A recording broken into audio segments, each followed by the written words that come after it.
Hello everyone and welcome to my channel. Today I want to talk about live storytelling and specifically two forms of live storytelling: living history and live interpretation. I'm sure you've come across these two forms either in your work or at specific historical sites.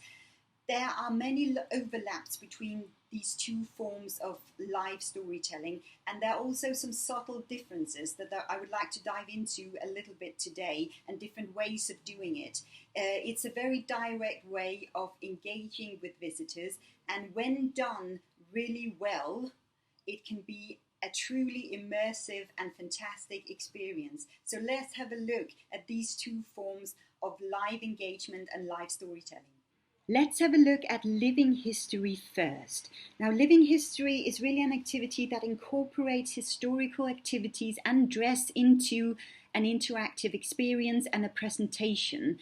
So the performer or performers may not be in character or pretend to be a historical person. They can indeed just be themselves, but dressed up usually.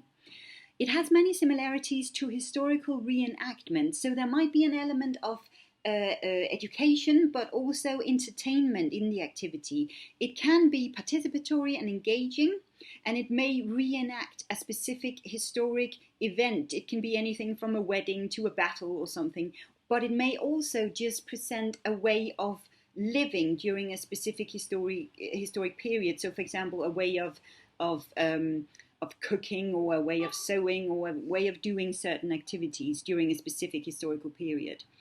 It can be on site, so in a museum or a historical site, but it doesn't necessarily have to be.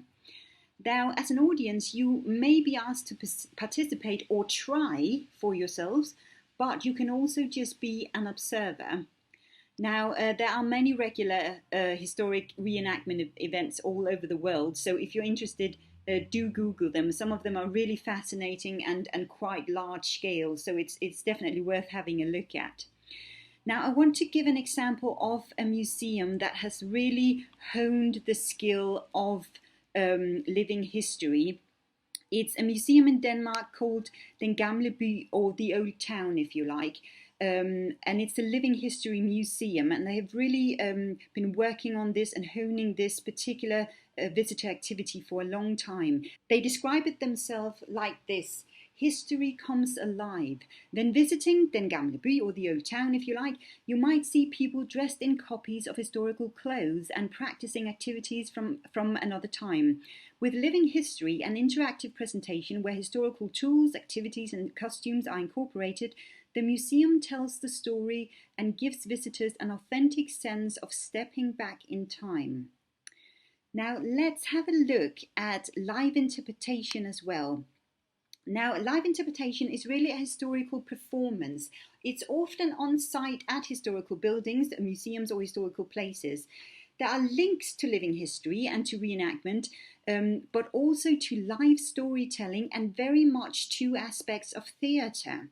Usually the performers are in character, or they can be in first or third person, which means that either they are coming to a story from a me and I approach, so I am the lord of, or the lady of, or I am whoever person, or they can be talking about a person as he or she. So a kitchen maid from the 17th century would have been dressed a bit like I am now, or something like that.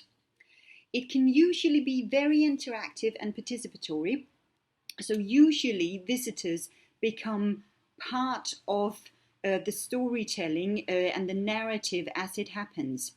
It may not necessarily have a direct educational focus, but there's a lot of entertainment and an inclusive approach, which also really aims at learning about history or a place or an event, or indeed learning about a specific time. So there can be quite a strong learning focus, even though there might not be an educational focus as such. Now, an example of a company that has really practiced this as well is Plas Pleasures Limited, which is one of the oldest professional costumed historical interpretation companies. And they have done live interpretation at lots of historical sites.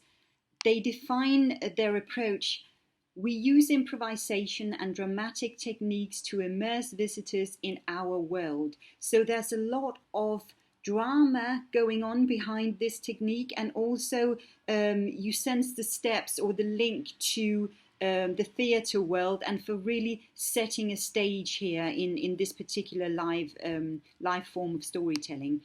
Now, if we look at some of the similarities between these two different ways of doing live storytelling, it is all about traveling back in time or traveling into a story or a narrative, if you like. There is a sense of play. There can be a game going on, so there can be direct scenes like we know from theatre settings, but there might also be scenarios or reenactment of events in which participants, visitors, observers take place, or they just observe it.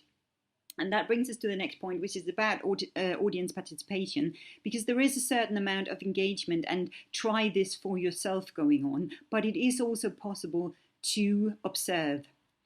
It's usually a very immersive experience, so there is often a scene being set, and of course at historical sites it becomes a lot easier because you have a setting, a building perhaps, that you can really use in setting the scene and setting your story. And usually there is, in historical buildings at least, a very specific atmosphere that can really help you tell a story.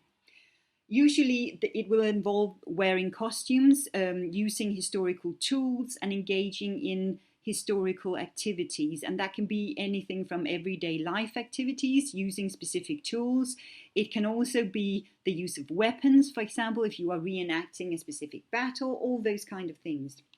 Now, when you are performing living history or live interpretation, there may be changes to your way of speaking or your way of behaving. Perhaps you're trying to adopt an old-fashioned way of speaking or a particular behavior. So maybe you're not shaking hands, for example, when you meet people. It might be that you are bowing or doing a courtesy instead.